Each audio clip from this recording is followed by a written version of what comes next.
Ha muerto Fernando Aspiazu Seminario, el ex dueño del Banco del Progreso. Esa institución bancaria tan importante para todo el país, no solamente para Guayaquil, fue conducida por este ciudadano que desgraciadamente acaba de morir. Lo digo como ser humano, con todo el respeto para sus familiares. Pero históricamente vale recordar que son cuestiones que nunca más deben volver a ocurrir en nuestro país. En el año de 1999, cuando se produjo el feriado bancario, muchísimos ecuatorianos fueron víctimas de banqueros que los perjudicaron. Se cogieron el dinero que habían depositado, en el caso del Banco del Progreso, 744,000 familias. Y el señor Aspiazu desapareció como por arte de magia 997,000 millones de dólares, casi 1,000 millones. Ese fue el atraco perpetrado por el Banco del Progreso. Cuando manejaba el programa Dentro y Fuera en Ecuavisa, vi cómo mucha gente murió tratando de recuperar estos fondos. Gente que estaba enferma, que no se pudo curar, gente que tuvo que salir del país a vivir, como muchos de nosotros, para poder subsistir por las deudas, por las situaciones. Fue dramas e historias novelescas que se podrían contar.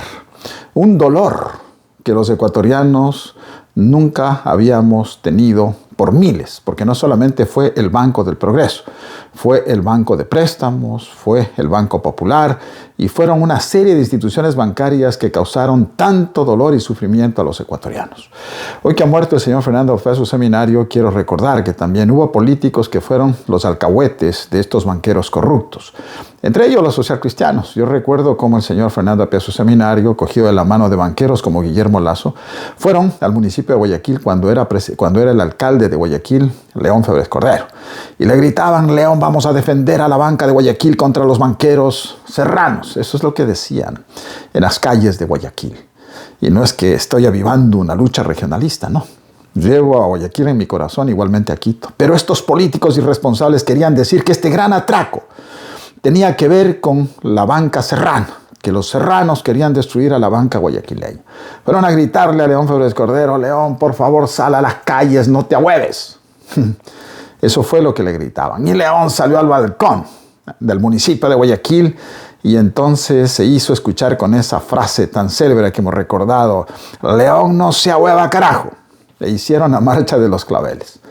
Cuando todos le habían sacramentado al señor Fernando Aspiazu Seminario, quien quería convencer a todos de que no había perjudicado a los 744,000 clientes de su banco, fue el programa Dentro y Fuera. De ahí la importancia del periodismo de investigación serio.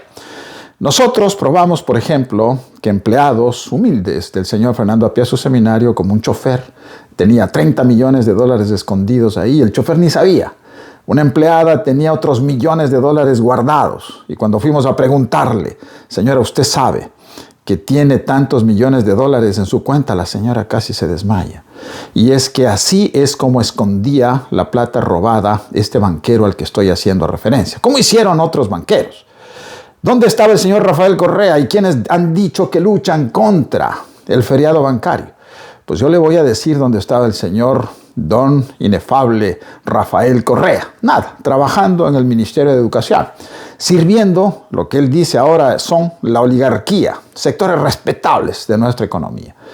Así fue como descubrimos que el señor Aspiazu había entregado préstamos vinculados a sus propias empresas, escondiendo supuestamente en empleados y en empresas vinculadas, porque también descubrimos que en estos membretes en donde entregaban a tal o cual empresa que aparecía en un domicilio, nosotros íbamos y verificábamos: empresa falsa, no existe. Plata entregada a empresas fantasmas, plata entregada a los empleados. El señor Fernando Aspiazu fue a parar a la cárcel. ¿Y qué pasó con la suerte de 744,000 ecuatorianos?, se preguntarán ustedes. Pues muchos recuperaron algo de sus fondos, otros no. Ha sido un gran y largo peregrinaje en que han tenido que tener a lo largo de muchos años, no solamente los perjudicados, que como digo ya no están, sino sus familiares.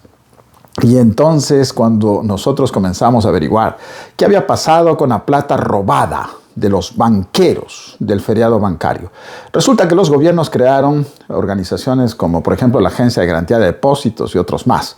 Y resulta que esta plata, estos bienes que fueron confiscados por este tipo de instituciones, que debían ser vendidos para devolver, para resarcir el daño hecho a los auténticos dueños de ese dinero, que eran los depositantes de los blancos, pues lo que hicieron es robarse.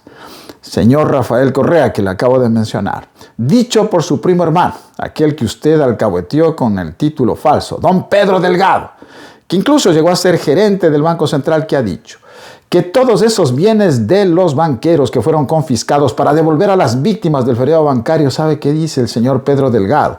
Y lo dice con mucho conocimiento porque estuvo manejando estos temas en la Corporación Financiera Nacional, en el Banco Central, y sabe de economía. Por más que sea un economista falso, él le acusa a usted y a sus secuaces de haberse robado la plata del feriado bancario. Usted que llegó al poder diciendo que defiende a los perjudicados de la banca corrupta. No, señor Delgado dice que usted se robó la plata de los banqueros corruptos. Ahí todos estos bienes, las haciendas, las casas, los automóviles de alta gama, etcétera, pues desaparecieron. Hay que hacer una investigación seria, como decía el señor Pedro Delgado, que está escondido aquí en Miami y que todavía no ha dado la cara a la justicia ecuatoriana. Hay que hacer una investigación. ¿Qué pasó con toda esa plata de los banqueros, ladrones y corruptos? El señor Azpiazu acaba de fallecer. Como ser humano reitero mi respeto a su memoria, pero difícilmente descansará en paz, porque quienes se fueron de este mundo esperando justicia nunca lo lograron. Y entonces tendrá que cuadrar cuenta con ellos, no sé si en el cielo, en el infierno o en el purgatorio, pero es difícil que se perdone tanto daño hecho a más de 744,000 personas. Y la hipocresía de mucha gente es que han narrado la muerte de Azpiazu, pero nadie ha dicho quién fue este hombre que se fue de este mundo, como digo, sin saldar la cuenta con más de 744,000 ecuatorianos.